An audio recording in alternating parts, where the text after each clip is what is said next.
screen right here, so now I'm just gonna stare at it. Alright, we are live again. Right. Sorry about that, Really y'all. buggy, right now. Oh wait. Sorry. Alright. Let's get back to it. So what we just had happen was we just had the party roll survival checks for day 5 of travel. I might just restart. Got a 17 average. Restart it then, bud. And you guys just rolled the D4, so I'm guessing we're I'll putting... be right back. Alright, we're putting 6 towards progress, I'm assuming? Mm-hmm. Alright. No cap. And 2 towards encounter. Alright. You guys continue on with your journeys as you guys start the day, and Johnny's leading the way, getting you guys up north on the Ralvin River towards Citadel Felbar. You guys don't have too much more travel in you to get up to the Dwarven Fortress, and you guys continue on reading your tomes and studying as much as you can on your travels. You guys get up to the fork in the river now, and Johnny, as he's leading the way, he continues going up north along the river, pushing you guys up a little bit further. And is there anything throughout the day that you guys would like to do other than study? If not, we call it a day, get to the campsite, settle down for the night, and continue on. Are we at the river right now? Yep, you guys are pretty much at the point now where you guys will travel the already full 8 hours throughout the day. Like I said, nothing too exciting has happened. It's a pretty normal temperature kind of day. Still, it's like what the previous day was essentially. And you guys get up to that fork in the river, continue up north about 5 more miles until you get to right off the Silvery Moon Pass, the main road that goes between the desert and to like Yartar. Yeah, so where am I flying relative to the river? You tell me.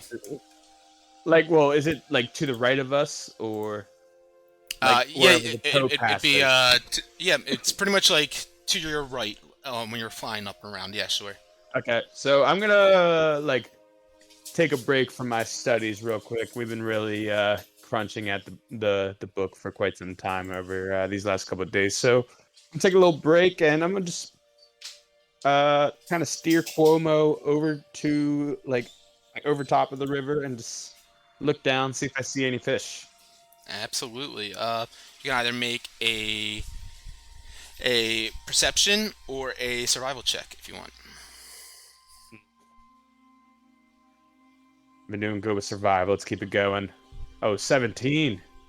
Okay, 17. Yeah, you look down to the river, and as you guys are flying, it takes you a little bit of time as you're flying along, and you're kind of looking down and keeping your sights down there.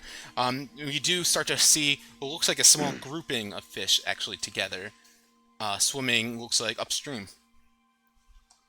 Okay. I let's see. I will take out my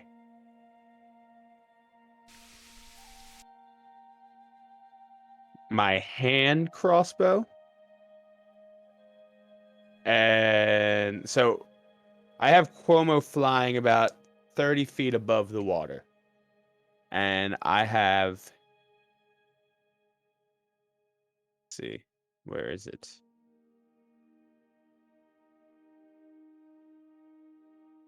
Oh, no. All right, fuck it. I thought I had rope. I guess I don't. No worries. Fish will float when it dies anyways. So I pull out my my crossbow and take an aim at the school of fish and see if I can penetrate one. Sure. Sitting up on Cuomo's back, you steady your aim after you load up the crossbow with the bolt, and you're aiming down there. Go ahead and shoot a shot. Roll to hit with the crossbow. Okay. So you're aiming down at these kind of pinkish, reddish colored fish that are swimming along in a group up in this river here. Crossbow. 18. 18, and you're eyeing up the targets and following up, leading up ahead just enough. As you pull the trigger, you watch as the bolt flies through the air and connects directly into one of these kind of pinkish reddish larger sized fish that are swimming in a group, and you see as the bolt sticks into it, it kind of just instantly loses its momentum moving up and starts floating there in the stream. And I kind of hold on to Cuomo and control him to dive down to scoop it up with his talons. And then we fly over to the gang and say, "Gents, we've got lunch on deck if anyone's hungry." Yeah, I mean, I think maybe we can make some soup for all these other veggies we got. I think they're going old now. That's right. We've got the potato. Well, I mean, one day. If anything, they are. Stew time. If anything, they're perfectly ripened. So we got the potatoes. I'm sure we can make something nice with that. And then some fruit to go along. Maybe we just Do that. pull over for a minute or two, make some stew, have some lunch, and then keep on keeping on. Why not? I get Chaddington, would you like to do us the honors in making a little fire? Oh, absolutely. Cast campfire, and then I also put like trees and branches in it for when it disappears. So there's an actual fire. Okay, cool. Don't have to concentrate on it too long. Right? So yeah, Only beautiful. you can prevent forest fires. A bonfire spoofs up after Wilmore performs a little magic, and yeah, Feng, are you gonna start preparing this stew, this soup? Yep. So I look around, see if I find like a flat rock, I guess, and like some twigs, so that I can kind of stand the rock on top and make like a little stove top. Okay. Yeah, and then I go. Let's see. Do I have anything?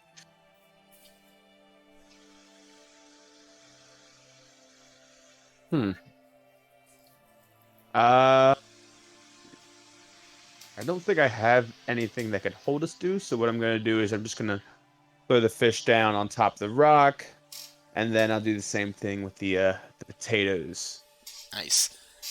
Go ahead and make a wisdom check for me as you're beginning to cook all this stuff. Wisdom check. Yeah. Better not taste like shit, buddy. 9. 9. Okay. Fang sits there as he prepares the fish and the potatoes on this warm stone. And you guys are watching him as he's heating them all up, and he's cooking them nice and well. Doesn't seem to be adding any sort of seasoning or anything to enhance the flavor of it, but he's definitely making sure they're cooked. As you guys can see, the edges of the fish starts to kind of crisp up a bit, and the potatoes are starting to look a little too cooked, perhaps.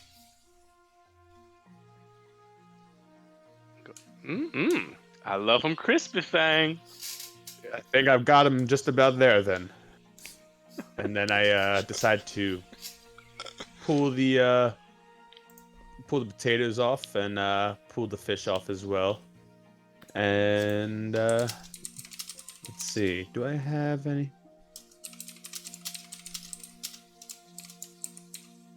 Nope, no seasonings with me. So bon appetit, everyone. Some bland yet fresh fish and potatoes.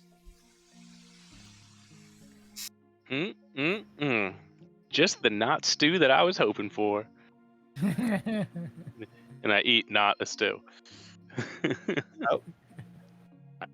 I mean, perhaps if you had something to hold everything that belongs to make a stew. No. I am not by any means complaining that this isn't what I ordered. Very good. Beggars can't be choosers. Yeah, but they can be choosers. Look, do you have a bowl that we can make a stew in or anything like that? Let's be a little grateful here. Yeah, it's a good thing I'm quite the marksman, because I don't see you or Solrak catching fish with bows and arrows. I am very, very proud of you, my friend. I'm very proud of you. Thank you. That makes me feel a little better. You're welcome. Guys, we don't need bows and arrows to catch fish. Loser. Oh, my eyes. I don't see you catching many fish. Shh. You my bitch.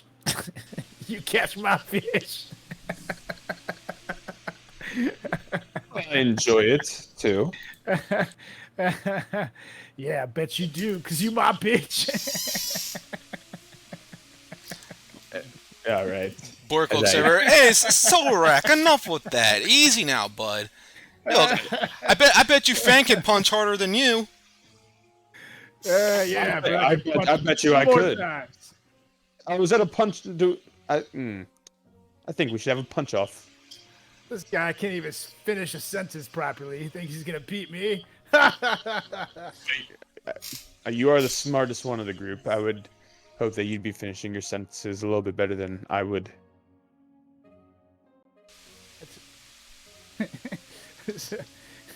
Sure.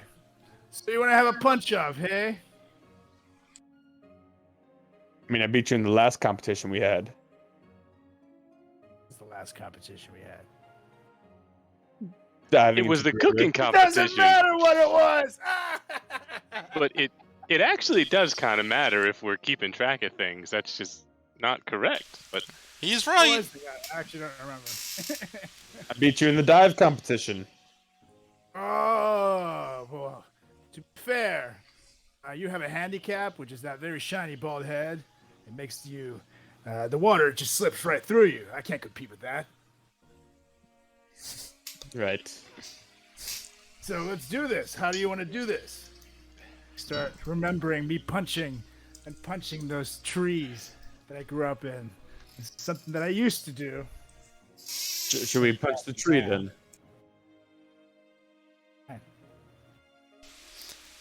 Look, how about this, guys? How about we go ahead and we can see who can punch through this. And he looks around for a moment. Oh yeah, this will work. And he goes over and finds like a sturdy log, like branch. He picks it up. Let's see who can knock through this first. Okay. All right. Who wants to go do I first? gotta try too? Wilmore, come on. We know the truth. I know I'd win, but that's a whole other story. Wilmore, don't worry. I got something for you in just a moment. Go ahead. Sorek, age before beauty. Well, with that hairline, I was thinking you were like 63, but that's good. That was before. Okay. I'm back. I see the tree. Yep. Roll to hit. Unarmed strike. Then hit it. Yeah.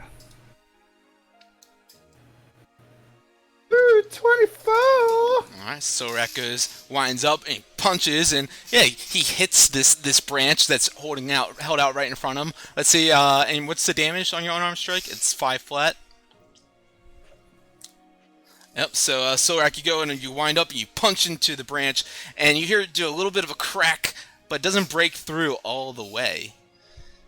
Doesn't seem to have broken it all the way, and Bork's holding it out with his arms outstretched out in front of him, and kind of like had to dip down a little bit with your punch. Yes, it was a strong punch, but he's like, "Oh, sorry, bud, that's not gonna do it. Let's go ahead and get a fresh one for old Fang here." And he goes and finds another quick branch, about the same size. Well, this one even looks a little bit sturdier, but here, Fang, let's see what you got. And he holds it out in front of you, and 7. 27, nice. Roll damage. 8 damage. 8. Biscuit.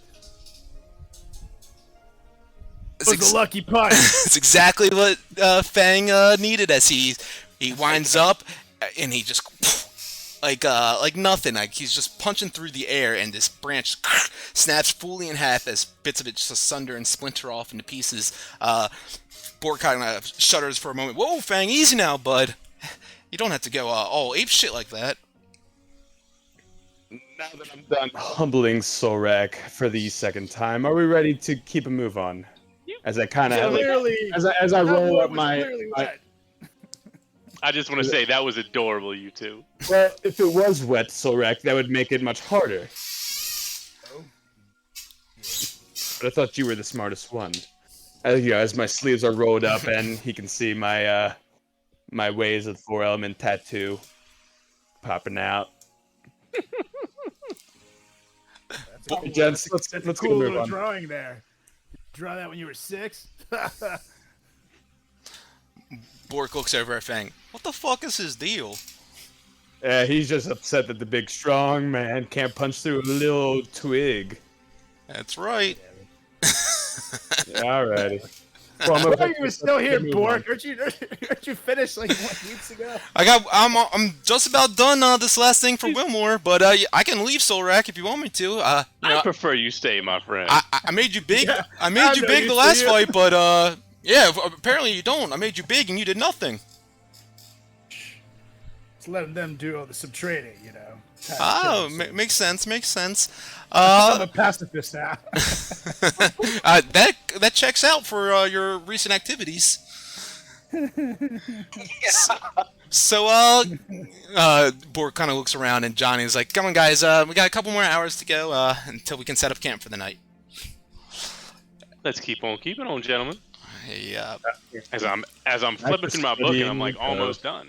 nice. Yes, you guys keep on keeping on. About another 2 more hours until Johnny finds a spot for you guys to pull off on the side of the river here and call it an evening. So if you guys begin to unload everything from the wagon and then the horses and setting up camp for the night, and is there anything you guys wanted to do in this evening other than dealing with old Solraki? I'm gonna keep reading.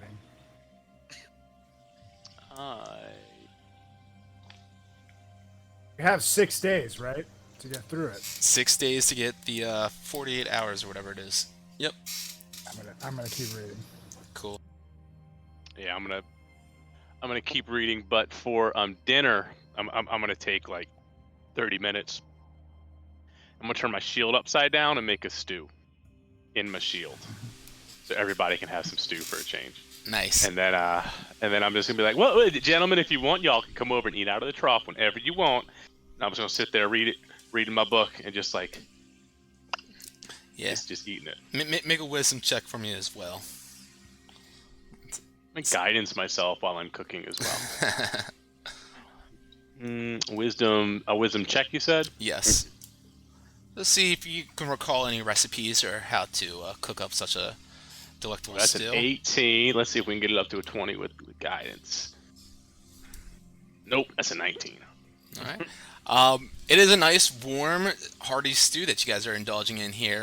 The ways Wilmore has prepared this for you guys, it's a pretty nice meal for being out on the road like this, and obviously it fills your bellies and warms your souls, and it gets you guys feeling ready for a nice night's rest.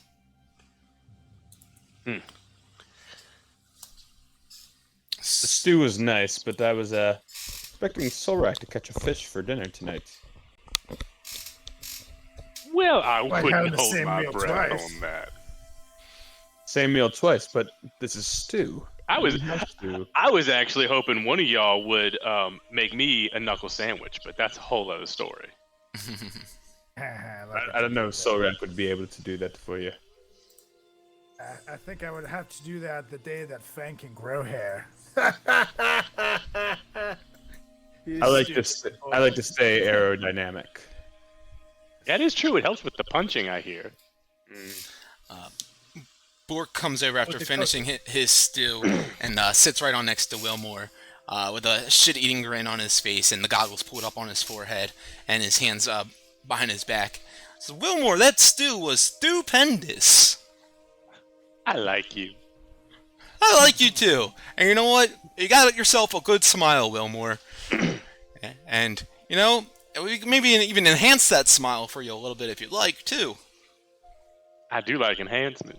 You see, I've been working here on the side these last couple days with this little piece of scrap metal that I pulled off of Solrak's gauntlets, and I feel like I made something that could be fitting just for you.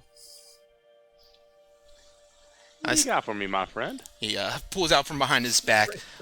There's not a big ribbon or a bow on this one like there typically is, but it is in a very small box that sits in the palm of his hand, and he extends his hand out to you. Well, here you go, buddy. I'll let you open it up and see for yourself. I take it and I smell it first for some weird reason, and then I open it. Yeah, as you open it up, you can see like sitting on this little bed of dried up grass, a small silver cap. It looks like it could fit on your tooth, perhaps, and it's got these small little ornate kind of sigils and like draconic carvings inside of it. And on the very tip of it, you can see this like precious stone that kind of just shimmers a little bit as well. Ooh, well, this certainly looks interesting. What did you make for me, my friend? Well, Wilmore, I noticed, you're obviously a spellcaster and using all sorts of different spells that you use. They're quite funny, the way that you use your words, and you kind of twist things like that with your kind of sensibility in that sense. So I figured we could make you something that could maybe enhance that a little bit for you as well. Ooh, I do like enhancements. Is this the... what's it look like again? It's a silver like cap that will fit on your tooth, and it's got like it's wrapped in like these draconic kind of symbols. I just and kind markings. of reach back and put it on my tooth. And, how did you know what the size of my mouth? It's perfectly. Well, You've never been in there, have you? I may have went in one night while you were sleeping and took a mold, but I maybe stuck up. Yeah, you just slid right in and What out. a coincidence! The Size of his. Never mind. I put a couple things in there in your mouth. You didn't seem to notice. Oh yeah, I mean there's a lot of teeth in there, so you got to measure.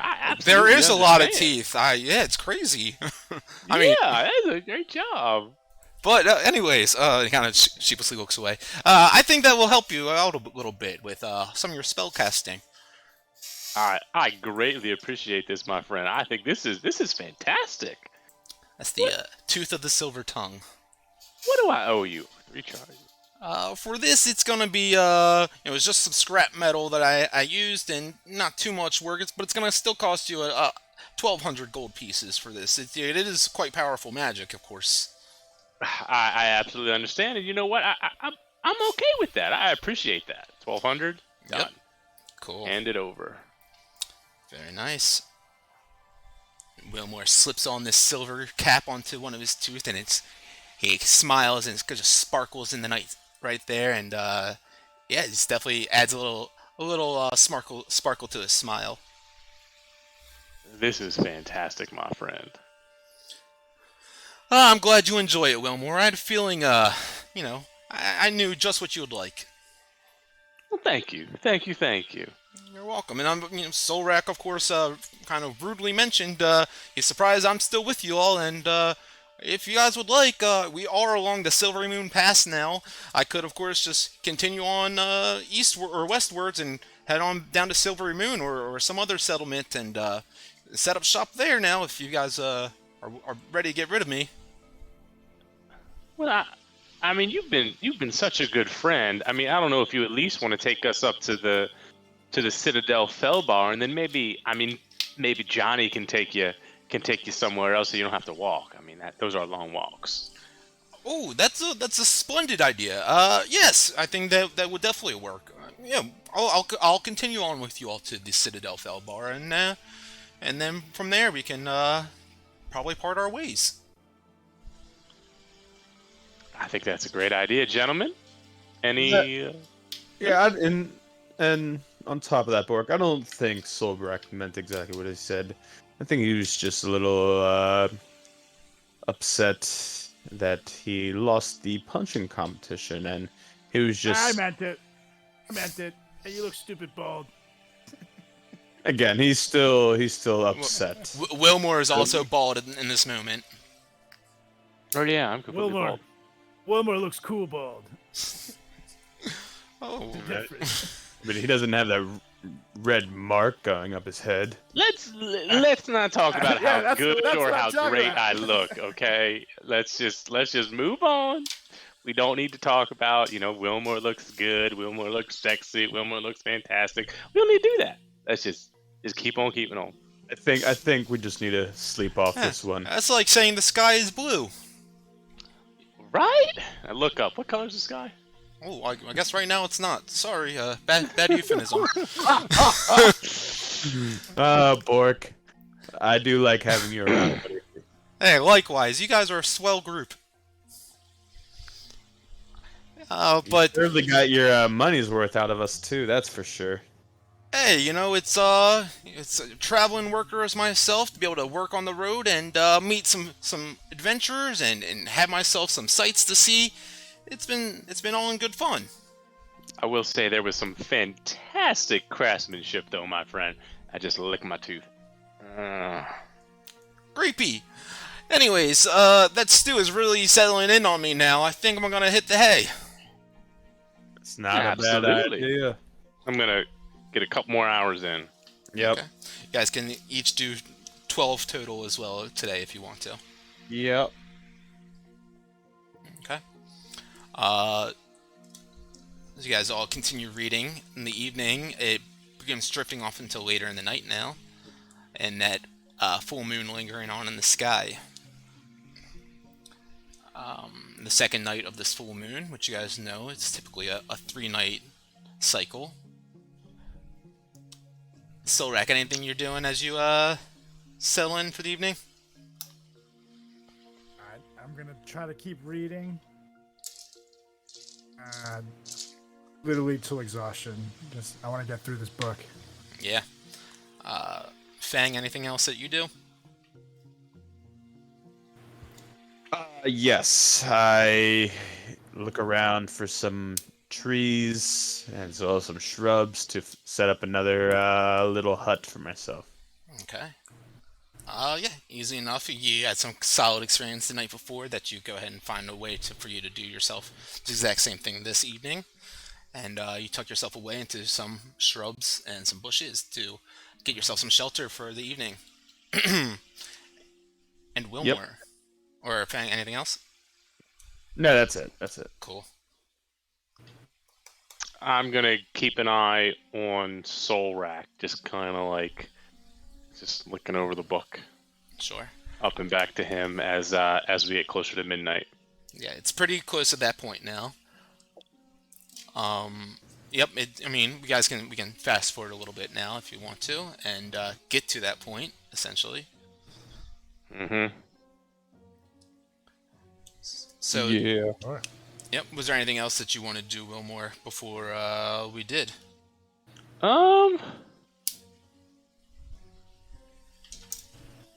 Does he still have the wolfsbane around his neck? Is that? Yep, he's still Okay. got the Wolfsbane, and again, I'm kind of like casting guidance. As soon as he starts tweaking, it's guidance. It's stay with me, buddy, and then it's the sword out. Okay. Hey, you said we were able to get to 12 hours today, then, right? Yes. Yep. So then that's my 48. I'm done. Awesome. It's an 8 on the first day, I think, right?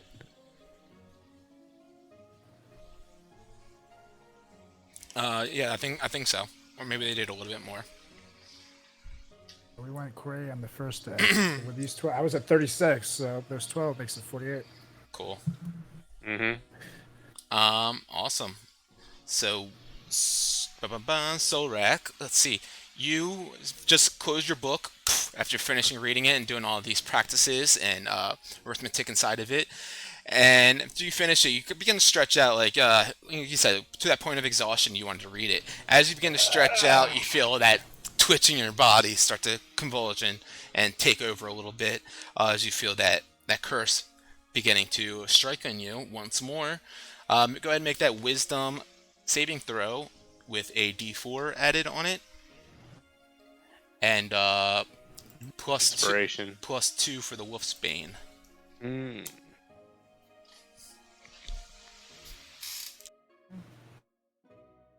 So rolling. Rolling, yeah! Breathe in, breathe out, hands up, hands down. Plus a D4. Plus, what else? He has bardic inspiration too. Mm-hmm. A D8. Come close. It is. And then +2 for the Wolfsbane. I think I'm fighting a lichen right now. That So will get you. 9. 2 is 9 with that last roll. So that makes Well, it... plus the 7, your original roll. So it's like 18 total, right? Yep. Okay. Solrak sitting there with the Wolfsbane around your neck, getting ready to fall asleep as you stretch out and you feel that twitching, convulsing happening inside your body once more, and you find that center of peace and stillness within you to sit inside and fight it back. Is there anything that you do to fight it back yourself? You do successfully do it, but I've realized that the key is just to relax myself. So I start thinking Happy Gilmore like thoughts, happy thoughts. I start going to childhood memories, start imagining me killing Fang. Grandmother. All the happy things that. Yeah, the grandma. with the Gene Simmons tongue. Yeah. That is. amazing. And then that's why I come back around to it. Amazing. All right, and you decide to kick back, lay back in your tent, and drift off into sleep.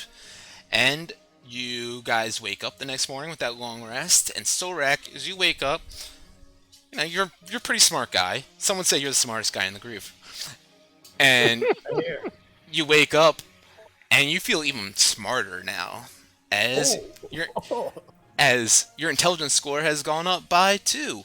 From reading that. Whoa! And Wilmore, did you finish as well? So as I wake up in the morning, I look over my book and I open it up to the last page, and I finish it and I sit there and I think to myself and I go, with this group, would I rather be feared or loved as its leader? I'd rather be both. I want them to be afraid of how much they love me. And then I close the book and I've learned all its secrets. Love it. And Wilmore, also, you wake up and you have a nice other pep in your step, and you look around the party and you're ready to gather everyone together and lead them on to continue your quest. And you get a +2 to your charisma score. So, Solrak, I'm adding yours to yours right now. Pretty much you just go into edit your character, and then on other modifier, just add 2 to that under the appropriate score. But Carlos, I'm handling yours for you now.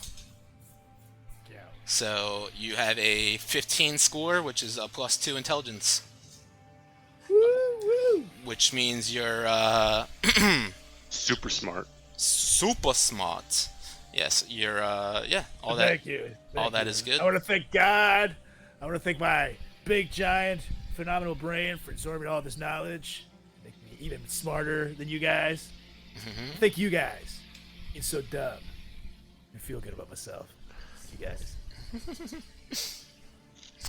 Hilarious. So, Wilmore, yes, your charisma score goes up. So yeah, that means your attack rolls and your spell DC have all gone up by a point. And That's big. Does your armor class go up too? Armor's dex. Yeah, but for some reason I thought DC. something with your class. But yeah, cool. Yeah. Awesome. Very good. So you guys wake up, all feeling a little bit more rejuvenated this morning. Got a nice long rest that night before, and Johnny's already gotten the saddles on the horses and everything packed up for the most part. Looks at you guys and says, "Look, if we can hit the road now and make some good time, we might be able to make it all the way to Citadel Felbar by nightfall." I think that sounds great. Let's give it a shot. Cool. Everyone packs their stuff up into the wagon, and Fang and Cuomo begin flying up above and alongside with you all. And I need everyone to make a survival check. If you guys can get 5 on progress. Oh, 21. Let's see him. Nope. Naomi, get inside. Team. You know, Oh, yeah. you know what Naomi is backwards? My dog? Is that what we're talking about here? I'm not. Not what I was gonna say. It's 2 words, Luke. One hasn't seen Van Wilder. Yeah, she's black and it's dark out, so she will just disappear if she goes out here. I want to see the moment he figures it out. Is he writing it down? Yeah. I moan. Do you even... It's I is not a word. It's a word and a letter. I think it might be. I is a word. All right, so 16 is the average. Very nice. 1d4 from everyone. 2 of these will go towards progress. 2. Let's see. 3. That's the 5. There we Boom. go. Very nice, very nice. Oh yeah, by the way, do I feel full again? Am I like over the Baylor's curse? Did I feel better after talking to him? Make a wisdom check.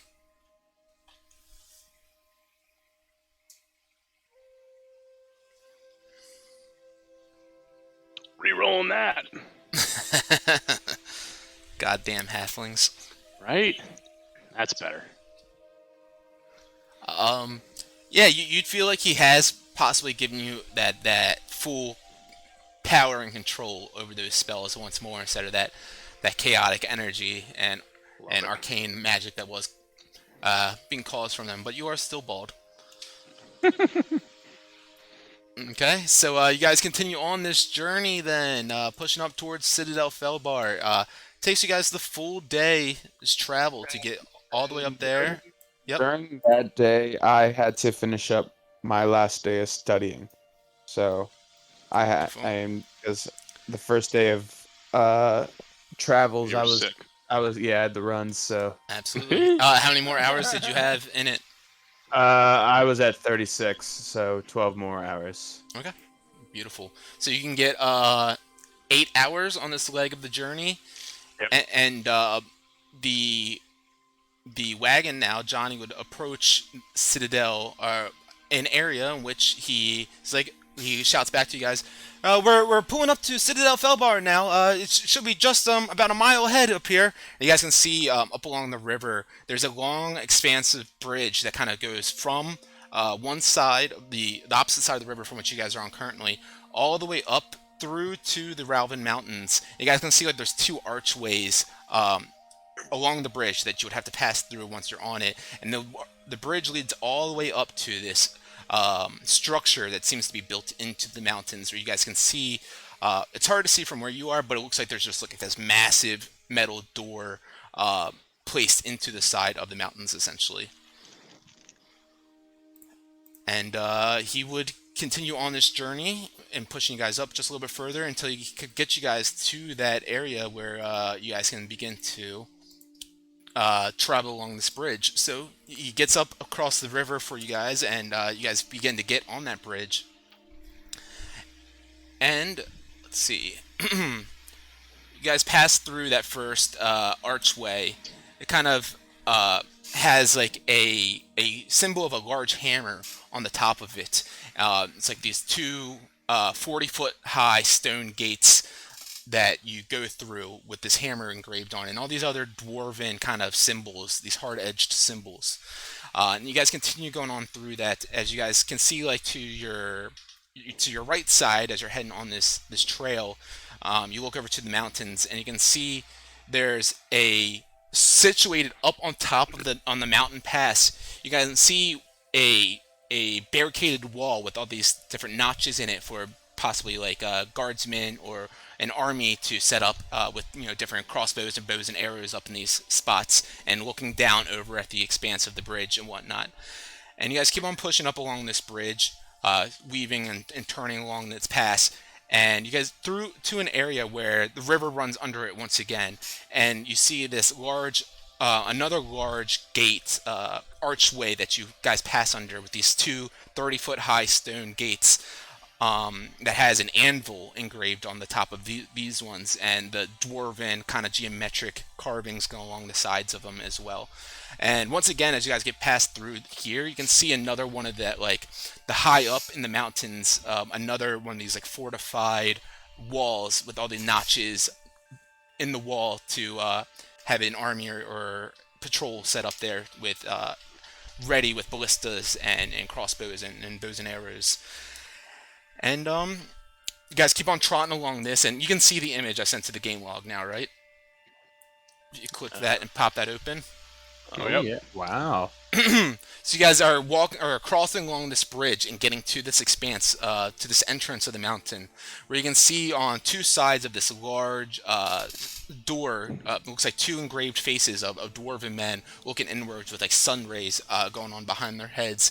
And you get up to an area where there's two large pillars that set up at the start of the entrance to the walkway to the doors here, and you see a couple of dwarven guards with helms and round shields and battle axes in their hands, beards all braided and standing at the ready as you guys approach this set of stone doors that Johnny looks back at you guys and says, that's called the Rune Gate. This is you guys can see there's all these deadly different runes inscribed on the door here. Those are all deadly runes, and help protect the citadel and the dwarves here. And you guys are all kind of looking around at this, and it's very intimidating, this site of this fortress and the citadel built into the side of the mountain here. You can tell that all the metalwork and smithing on it is done beautifully and elegantly, and it's just with the most utmost care and attention to every single piece of detail. As you guys can see, like different red flags and banners strewn across the archway of the entrance, and braziers and flames illuminating the way as well. You guys get up there, and Johnny pulls the reins on the horses and slows you guys down a bit and says, well, guys, this is your stop. I'm not gonna go in any further from here, but if you guys need me to wait outside here for you guys, or are you guys good for me to get on back to Everlund? You might as well hang out until we get the okay to go in. Absolutely. Yep. Go ahead, guys. You might want to go speak to them and see what you can do. Yeah, I think we should. Maybe we can go see if anybody's home, and hop out of the gate or hop out of the chariot and kind of. Was there anybody outside? Did you say, or it's Yeah, just yeah. There's like a about bunch of people. yeah, about less than 10 of these dwarven men with the helms and round shields and battle axes, all kind of sitting out front and keeping guard. Just kind of walking. My short brethren, I really appreciate all the pomp and circumstance as the wrecking crew shows up. Who told you we were coming? The wrecking crew. You see one of them stand up and at attention and begin replying to you. The wrecking crew, and what business do you have here? Well, we were hoping to come in, have a little chit chat, and maybe see if we could help y'all out with the orcs, the fire giants. That's their iron slag out in the distance. Fix things. See him. Yeah, go on, Tag. More specifically, we wanted to speak with King Morn and Queen Tithel. Oh, you want to speak to them in regards to this? Correct. Sure. Guys, kind of looks around at the dwarves around him and then back at you guys. Just give me a couple minutes. And he turns around and goes up to the doors, and you see the two dwarves push open Rune Gate, the two large steel door or metal doors with all these dwarvish carvings inside of them and all the runes inscribed in it. You guys are just kind of standing there for a couple minutes and twiddling your thumbs around a little bit and waiting. And then you hear as the doors begin to open once again, that light from inside begins to shine out into the entranceway. And the dwarf that you all greeted and went inside, he comes out and says, King Morin and Queen Tithmo will have your audience now. Come along, come along. Thank you. And then I turn back to Johnny in the carriage and just kind of give him a thumbs up, turn around, and we all start walking in to the Citadel. Before we walk in, I run out to Bork and say, "Buddy, it's been your pleasure, I assure you, my friend." I give him a big high five. Or medium five, I guess. He goes to give you a high five as well, and it kind of misses a little bit. Kind of just hits the edge of your thumb, and he's, "Oh, dang it! I've never been good at those." Wilmore, it was an honor, and yes, as you said, it was my pleasure. Bye! And I just run inside. He's awkward goodbye just as myself. And you run away, and as you're about to get inside, he says, "I'll never forget you!" And just waves. And I turn around and go, "See you, Frank!" And Kind of just slumps.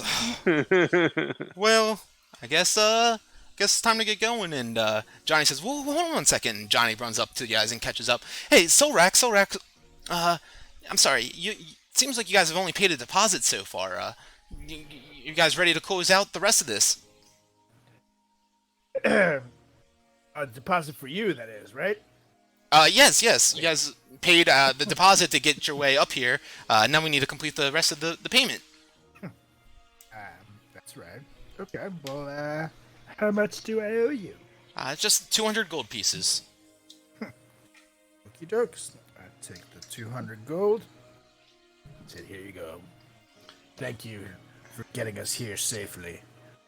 Well, thank you. Yeah, of course. I'm gonna be honest. He scratches the back of his head.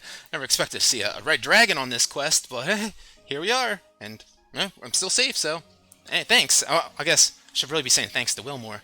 But, anyways, thanks again. And if you guys are ever in Everland again and need a ride, feel free to stop by, and we'll hook you up.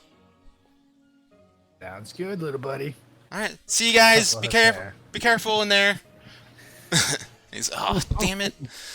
And you guys begin going inside of the Citadel now. These big doors begin to shut behind you. Two dwarves shut each one of them. And you guys begin getting on inside of here now. You guys can see all sorts of different structures built inside. Like I said, all before as you guys are approaching this, you can see all these like beautifully geometric carved pieces of stone and things that are worked with most precision that you've ever seen anywhere before. And it's as fortified as any place could possibly be. These walls are super thick, and you can see different dwarves like doing different jobs all around the citadel. Some look like they're carrying raw ore. Some of them are carrying like beautiful pieces of weaponry that have already been produced and whatnot. And some seem to be like just shuffling off into different odds and ends in different areas. And you guys begin to go on inside here. And let me switch you on over. Hopefully my computer doesn't freeze. Whoa, where are you guys? You're still here. Cool. But the map isn't here, huh? I see it. You guys do? Because I don't. Whoa. That's funny. Oh, there we go. It's because I was zoomed out on the wrong side. Doesn't seem like my player screen can see it, though. There we go. Alright, let me get Bork out of here. And yes, this dwarf begins leading you guys through, as you guys begin to go through a singular door into this hall area. And as you guys begin walking in through here, you can see a large statue of a dwarven man with a large battle hammer in his hand.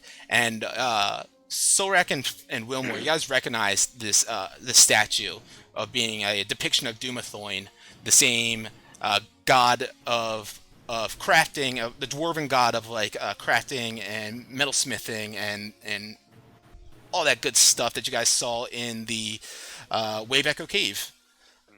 All them months back. And For a year. yeah, well, in the game, months. Yeah. But so you guys see this large statue, and you guys continue pushing on as the dwarf is leading you guys on through this hall. You guys go around this statue. You guys can see a few other dwarven statues to your left and right, which seem to lead into a sleeping quarters or a resting quarters of sorts. Maybe a barracks for the dwarven guard. And you guys get up here to the one dwarf leading your guys' way, and he gets up to another door and says, "These are the wrecking crew who came to speak with King Morin and Queen Tithmal." And the one dwarf says, "Aye, come on in right away," and begins to open up the door for you guys. And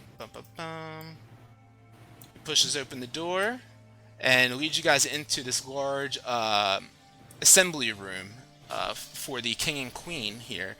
And you guys can see some large dining tables and cask of ale and these bright burning braziers. Different dwarves sitting around, stationed around as guards, that is, and all different types of like metalsmith pipes and clockwork kind of things within the walls, and coming out of it, little bits of steam spewing out of the sides. And the dwarf leads you guys in and goes, "Don't be shy, come on in, come on in," and begins to lead you guys into the hall here. And you guys see up on top of the dais the king and queen sitting in two stone thrones, each with a dwarven soldier on each side of them, and then another like dwarven man standing at the front of the dais. And the man sitting in the stone throne looks at you guys all with his hand on his chin, kind of stroking his beard, and he stands up. He says, "Well, welcome to the wrecking crew. We've heard all about you. Come on in here." Oh, sorry, you guys can see them, right? There we go. I was about to Yeah. say, now I see them. Yep. It's so Yeah, weird. it took a second. Said, "Hello, your highnesses. It is a pleasure to meet you." And I respectfully bow, and then I gesture to the rest of them to do the same. I just kind of stand there. And my name is Fang. As I bow. Well, hello, your heinies. Isn't it a great day? Well, it's an okay day, but tell me, what is your purpose of coming here to Citadel Felbar? The guard out front told me you speak of orcs and fire giants. Right? Well, I guess who wants to go first? Fangs? Solrak? Me? I don't know, gentlemen. Take a little guy. Yeah, and I can follow up. Nothing like a good follow-up. Well, I mean, we were told that y'all might be having some fire giant problems, some orc problems, and you see, we're actually trying to, enemy of my enemy is my friend, and friend of my enemy is, someone I know down the road. Trying to see if maybe we could, get a ride to Iron Slag and kind of help you with all your problems. By the way, how you doing? Well, we are doing fine.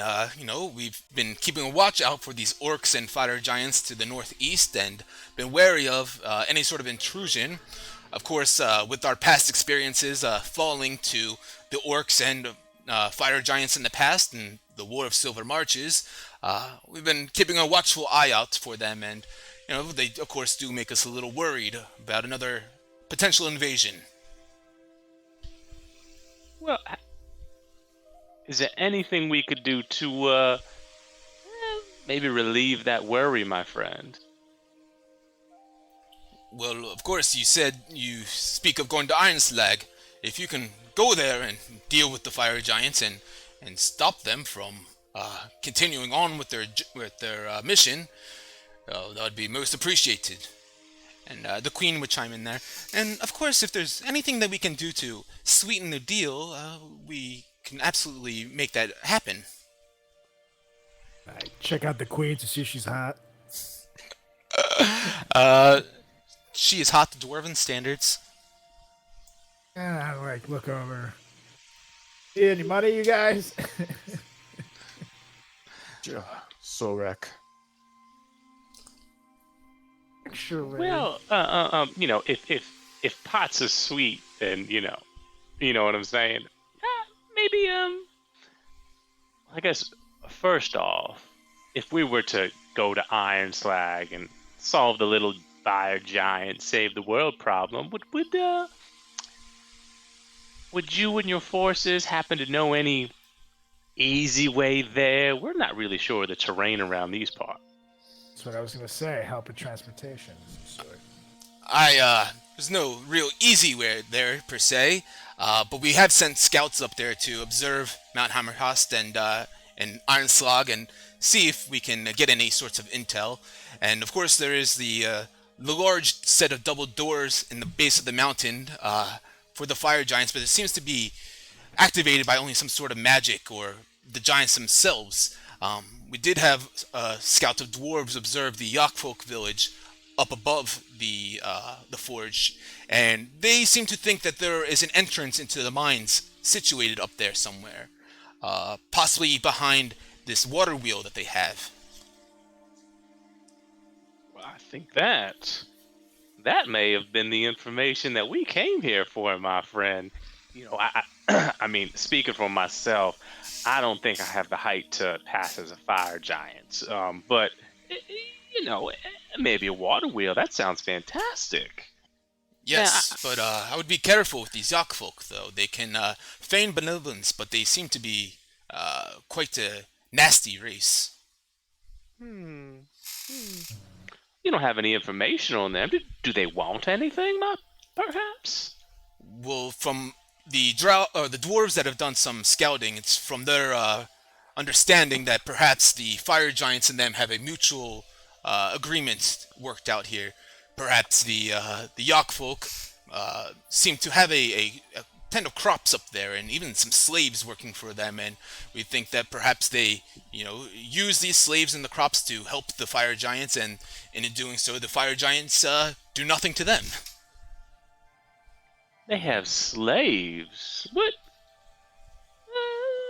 exactly do these slaves look like?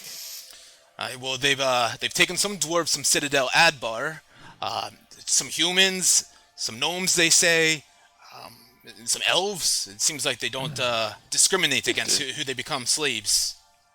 Just a nice, funky bunch. I like that. Well, At least we're not racist really. slaveholders. Yeah, that's nice. The worst kind. That's a double whammy, all right? So the worst kind. We're about equality slavery. It's everybody. And then I look over at the queen. Now when we say sweeten the pot, what exactly would solving all your worries mean to you, my friend? She looks over at the king, and he just kind of nods at her. Well, if you all were to go to Ironslag and investigate and return to Felbar with proof that the fire giants are no longer a threat, well, we would offer... And she looks back over at the king. The deal's a deal. We would offer you all a fortified tower of your own to be built somewhere in Silvery Marches. Wrecking Crew Tower. So like a little town we could call our own? It would be a fortified tower of your own, and we would, of course, provide you all with a vanguard, a group of soldiers to watch it as well for you. I have a second with my wrecking crew here to discuss this deal. Yes, of course, take your time. And you guys can see the dwarf that's kind of standing at the bottom of the stairs, kind of next to you guys. He's got this round shield attached to his back, and he's holding in his hands this large battle axe with a couple of notches in the front of it. And he's just kind of staring at you guys and waiting with a kind of intent. So I group them into a group circle like this, including Brutus is in there, and the bird is in there, and then I look over at that guy who is mean mugging us, mean mug him back. I just go into the circle, say, "All right, guys, it does sound pretty sweet." Is that it? Yeah, I mean, I think we should take it. I kind of like the tower. Could you imagine? Think of all the things we could do with the tower. We could We could make stairs. We could go down the stairs. You would have We a could go force, up you the guys. stairs. We could And I'm not plant gonna lie to you. flowers on the stairs. Rack and crew would be great. We have a fully functional bar and now a tower with our own potential assassins. Drink guys. Starting a franchise. That's right. Beers and towers. Do you think we should suggest perhaps them giving us some dwarves to help us with our mission? I look up and I see the guy who's mean mugging us. It's like, the guy mean mugging us. He's got a pretty scary, sweet axe. Yeah, I He think could, they could do show some us serious the way. damage. So I he doesn't look agree. like he likes us too much, but Well, let's I think let's implore, man. shall we? Let's. Okay. I break, and I turn back. We all like spin around. Well, I really love the idea. My friends and I, the tower, sold. I would prefer, maybe on fertile ground, someplace where we could plant some lilies. Look really nice. Really excited. Wherever you guys would like in Silver Marches. Okay. When you come back with the proof, of course, either Zalto's head would do the job, or even freeing some dwarven prisoners. Showing that the threat of the fire giants is no longer. You have our word. Absolutely. Now, do you think perhaps? I mean, it is just the three of us. Do you think have some skin in the game? Maybe would any of your fine soldiers like to accompany us at least to the village so we know where we're going and That guy, and I point to the guy who's mean mugging us. You guys all kind of turn your head in the direction of him, and you guys see this red-haired dwarf with a long braided beard. I described it with the shield and the axe in his hand, and he looks over at you guys. If you all want me to come along, I certainly can. I definitely have some skin in this, as you say. You see, I'm sure you're all aware that the drow are working along with the fire giants. Oh, we do. Very well assured of that, my friend. Well, you see, the drow are, of course, our enemies here. They want our underground fortresses and our citadels and our forges, and it was the drow that took old Megara from Gauntlgrim, which is my forge. And, I went and reclaimed Gauntlgrim with the old King Warcrown, the ex-king of Felbar here. He went back to Gauntlgrim with me to help reclaim it from the evil drows, the House Zaloran of the drow family that took it over. And we got them out of there and got them, back to their Underdark and Undermountain. And it was nice and good for a few years. And those bastards, they come back with a vengeance to take my Megara. And, we need the King Warcrown. He helped reclaim Gauntlgrim from me, and he died in that battle, helping me defeat these drow. And so I kind of owe it to these good people here to do what I can to stop any threats against them as well. What is your name, friend? The name is Reginald Roundshield. Oh, Reginald. I'm Sorlak the Destroyer.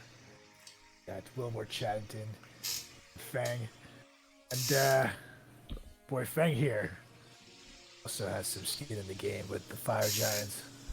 So we'll be happy to team up with you, friend. Just kind of nods at you and looks over at Fang. What say ye? What happened with the fire giants and yourself? I'll make a long story short. I lived in the Icespire Mountains. And the fire giants destroyed our village, my father included. So I've come back for vengeance. I understand that vengeance can drive a man to do things he never dreamed of before. I've been there several times in my life, long life, but I had to stand by and do what's right for our people, and I know you know the same too. Of course, but we also I'm not doing this just for myself, but for the sake of everyone. The fire giants must be stopped. Aye, that's the truth. I shall join you on your guys' quest to Iron Slag and help you defeat these fire giants and stop them in the drow. Hey, man. When it comes crashing down, it hurts inside. I think don't help to hide. You a poet yourself, eh? That's right. I was taught by the finest. Teacher in all the land in Daggerford. Brother Hulk Hogan. Yeah. Hulk Hogan. Aye, sounds like a fierce warrior. Yes. Was. Some might say he's a little racist. Kind of sucks. But great warrior. Excellent warrior. Certainly sucks. Just No room for racism here. no, that sucks. Kind of really killed me. King Morn woke up. Well, gentlemen, looks like you have yourselves a little bit of a party gathered up here to go along and continue on your quest to Iron Slag. Is there anything else the Queen or I can do for you? No, I think enough. Take Reginald here to lead the path, and we shall be back. The proof you'd seek. The job has been completed here. We appreciate you all going out there and doing what you can to stop them in this threat. It's very daunting going up there against these militant, ferocious creatures, as the fire giants and the orcs and the war bands that they form, and they will do anything they can to ensure victory. And the orcs aren't the smartest of the bunch, but they make do, and they're fine warriors. As long as Don't worry. This isn't our first dance. We got our dancing shoes ready. Well then, if you all need a place to stay for the evening, you can have one of the quarters in the barracks. Ooh, that'd be excellent. And Yeah, I guess we just did full night travel. Yeah. Can we perhaps also trouble you for some food and a place to bathe? Oh, please help yourselves. Sit on down, grab yourself a seat, and we'll have some fresh food, some bread and some ale brought out for you. You are majestic, my queen. King. Thank you. And I bow again. Kind of just gently nod towards you guys, and kind of as like a dismissal. Accepting but dismissing you guys from being up here. Okay, then we start going over to get some food. Booze. You guys start to go get some food, and Reginald begins to follow along with you guys. I assume if we're going to be traveling a bit together, we should get to know each other a bit more. That's right. Well, come along now. Know about us? Let's sit down and have some ale now, shall we? Yeah. Can you throw my token in there? Oh, there it is. Yeah, it was there. Yeah, I brought him. What the fuck was it? My bad. I don't know if it was the if things are hidden by a fog for right now, tokens, when you reveal it, it doesn't show them for some reason immediately until you move it. So must have been what happened there. Gotcha. Yes. So Reginald would begin kicking back a large cask of ale in front of him and sitting back, and you guys will tell me about yourselves. I heard you call yourselves the Wrecking Crew, eh? Where'd you get such a name? Oh, you could say it was between that, the Fang Bang, and I just hated that. But we've slaughtered and wrecked quite a lot in our day. I guess you could say the people really gave us this awesome name. Lots of adventures. See? Alright, seems like well-deserved then. If you're going out there wrecking them all. That's right. Said I've had many years of adventuring under my belt as well. Been all around the north here. Started up in Icewind Dale up in Kelvin's Cairn. Part of Clan Battlehammer. Well, I am originally from Daggerford. Next in line to be king. This son of a bitch uncle of mine, Rubius. The whole mutiny. Murdered everyone I cared and loved. So I had to live in exile for the last few years. And well, let's just say time is coming soon. I'm gonna go take back what's mine. Send that son of a bitch to hell. Now that's terrible. I'm sorry to hear that. It just fills me with rage and disgust. A family member could do such a thing to you. Us dwarves, family means everything. Could never imagine my own blood disgracing and disrespecting us like that. I never thought I would imagine the day either. I felt the knife literally plowing through my chest. And then I show a scar. And it's like... Sorry mate. It's terrible. You know, I'd raised two as my own and they weren't even my flesh and blood. A female, Calibri, her family was killed by a raid of goblins and orcs, and she almost died herself, and I had to rescue and save her.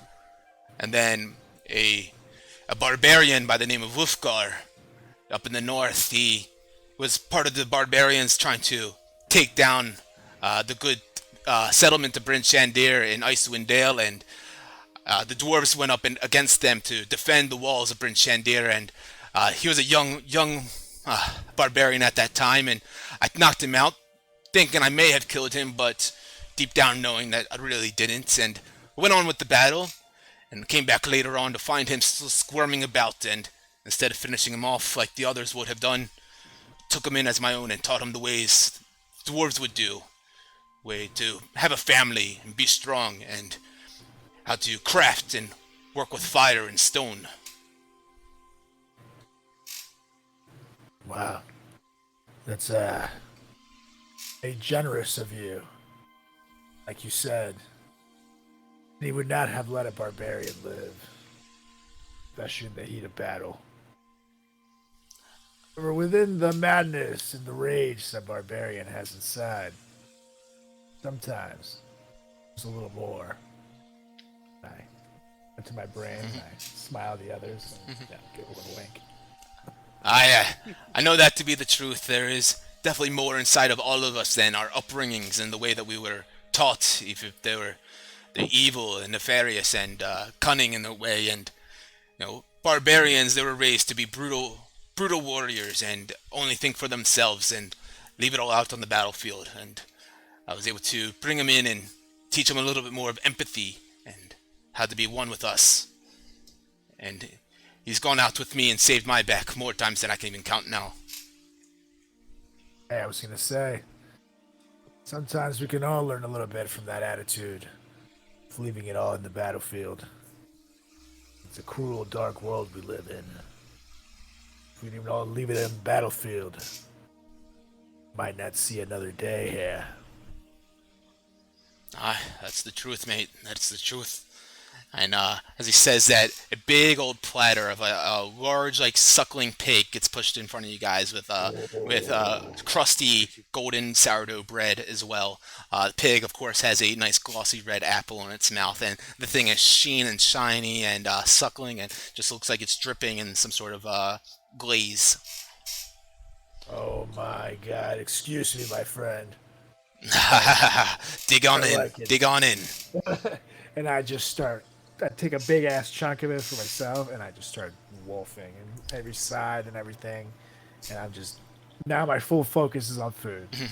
and Reginald's eating as well, but after he kind of tears off a chunk of the pig's flesh and holding the bone in his hands, he's chewing on it loud and kind of sloppy. Looks over at Fang. So tell me a little bit more about your story, mate. So, when I was young, I lived with my father up in Hartsvale. Are you familiar with it? Aye, up in the Ice Spires. That's right. So as a kid, I Cuomo actually found us, and he Beautiful was not bird. doing. Yeah, thank you. He wasn't doing so well, so we fostered him, took care of him, and we became inseparable. And I begged and pleaded to my father if we could keep him, and he insisted as long as I took care of him. And since then, we've been best friends. We do everything together. And so again, like I said, the fire giants they raided our village, and they destroyed everything in sight, including my father. I didn't know where to go, so I ended up at the footsteps of at a monastery. Um, God, I'm trying to think of the name of it. It's been so long. Um, the Summit of the Soul. Are you familiar with the monastery? I heard a little bit here and there about it. Never seen it for myself. Yes. So they brought me in as a young child along with Cuomo. We lived there, and they taught me their ways, and I became a monk and one with the four elements. And Cuomo actually here represents the fifth element. And so as I became of age, I decided it was time for me to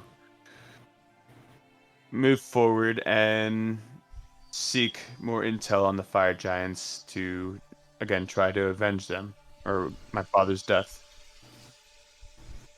Aye, those fire giants. Those are bastards up there. The way that they work with the orcs and they're typically with the ordning. They've been staying in their place, but with the shattering of it recently, they've gone out and started ruining lots of little folks' lives out here, and bringing in the orcs of the Silver Marches in the north up here as well as their own, and uh, militarizing them and weaponizing them and creating a strong force with them that, Yes. as King Morin and Queen Tithmil mentioned, they're scared may be coming back on their doorstep sometime soon. Say, what do you know about Clouth? Old Snarl, That's the one. it's got a home up north, past Ironslag, pretty far north up past there, and it's a vicious red dragon. Um, it's hard to understand what you could be thinking with centuries and centuries under its belt. It has a massive hoard of treasure here as well, up in its cavern. But again, it's a fool's job to go up there and try to claim that for themselves.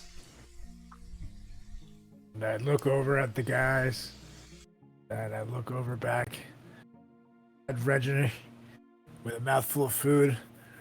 Any chance that dragon had a baby?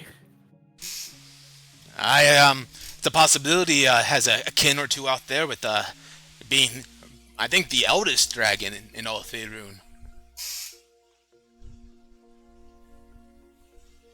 Red Chatterton.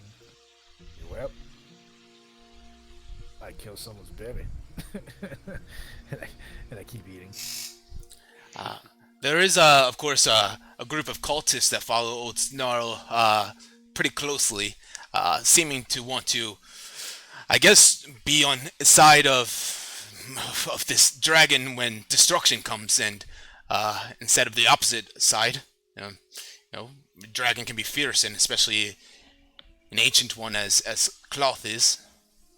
Do you know how one would get on his good side? I mean, Snarl will probably have some things that they're looking to accomplish, and I'd imagine taking out dragon or giants could be one of those things. Dragons and giants have a long history of hatred towards each other.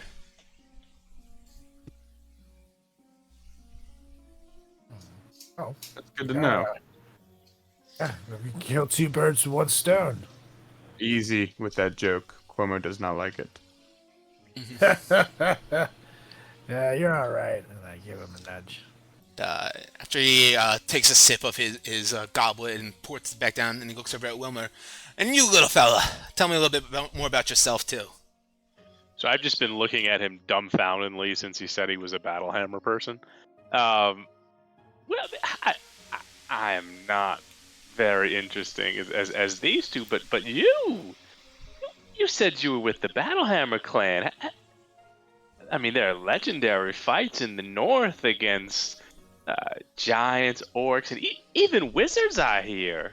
Is there any truth to that, my friend? Ah, you've heard the tales of the Battle of 10 Towns, eh? Oh, 10 towns. I mean, I heard about 9 towns, but never 10. Joking, little fella. Yeah, the dwarves, we stood up against, we actually teamed up with the barbarians of the north and the great people of Icewind Dale, and helped stop all these goblinoids and verbeegs from taking over the land. And yes, they were at the control of a wizard that lived in this crystal tower. You guys ended up getting that wizard though, didn't you? He seemed to have gotten himself. Yes. That is quite interesting, my friend. And then you were going on about underground fortresses and stuff like that. You've been fighting the Drow a lot, haven't you? Yes, the Drow have been quite an enemy towards us, especially us shield dwarves, and I was friends with a singular Drow a long time ago as well. It's unlike any others of his kind. Lived up on the land and was a ranger of a forest deity, unlike Lolth or the hateful Spider Queen that the Drows typically fall under. But yes, we've been fighting against the Drow for quite some time, and as I mentioned, I was at the helm of Gauntlgrim after we reclaimed it in Mithril Hall. And we were getting the forges going up for some time after we drove the Drow out of there. And the Drow house, House Tholorin, they've come back in my absence and taken Megara from our forge. And we have to get her back now. Oh, absolutely. I totally agree. I feel very safe having someone who's dealt with these Drow to your extent. It's definitely comforting to have you as part of the crew, if you will, my friend. I thank you. Yeah, I've centuries of experience, adventuring in lots of battles. Been in more battles than I can count. But as I mentioned, we reclaimed Gauntlgrim and drove the Drow out of there, and with the help of King Warcrown, the old king here of Citadel Felbar, who, rest his soul, unfortunately fell during that battle. And of course, That's why we have King Morin now, his kin, sit at the helm of the throne here. And of course, I have to get a vengeance for him and for helping me out and falling in that. Gee, if you don't mind me asking, how old are you exactly? I'm pushing 600 years old. Oh, you look great, my friend. It's a old dwarven secret. Bald one over there got old ones, and he was maybe 60. He looked awful. Looked really cool, but awful. You gotta really show him some skincare. He points across the table. Which bald fella are you speaking of? One over there, and I point to Fang. Me. Because the little guy's bald too. That's true. Yeah, but I carry it well. Look, he does look pretty cool. Well, the Fang, you say he could teach you a thing or two about face paint and war paint to make yourself look like a true fighter. I don't need all of that. Not you, the bald one. Wilmore. Oh, my friend, trust me. I'm probably the best fighter here, but I don't need paint to prove it. Well, gentlemen, belly is full of some pig, some ale. I think I'm gonna get myself some shut-eye before we hit the trail tomorrow up to Iron Slag. It's been a pleasure meeting you, and I'll be ready outside bright and early in the morning, and I hope you all join me too. we'll be Absolutely, my friend. He pushes. First- Yep. there. I put up my goblet so we can take a cheers together. This is first time joining the wrecking crew. Mhm. It is our honor to battle with you, Reginald. Blows up his mug and cheers it to you. To honor. And he kicks it back a little bit. Lets out a belch. Pushes his nubby hands up against the stone table and pushes himself back. The chair squeaking against the ground, and he stands up. See you, gentlemen, bright and early tomorrow. And he begins Early walking and away. bright, my friend. And yeah, he begins walking away. Is there anything you guys do at the table as he's gone now for the evening, or are you guys gonna settle in for the night as well? I'm gonna fill up my mug.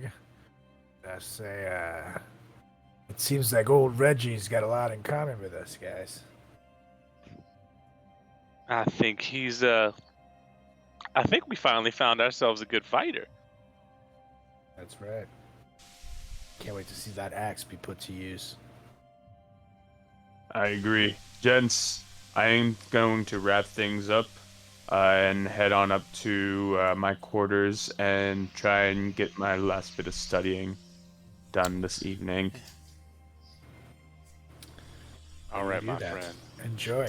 Yeah, you have like Thank you. 4 hours left. 4 more hours. Cool. Yep, you can complete that if you want to. I will. And I'm gonna wants take to. some. I'm gonna take some pork and give it to Brutus too, like a healthy serving. Yeah.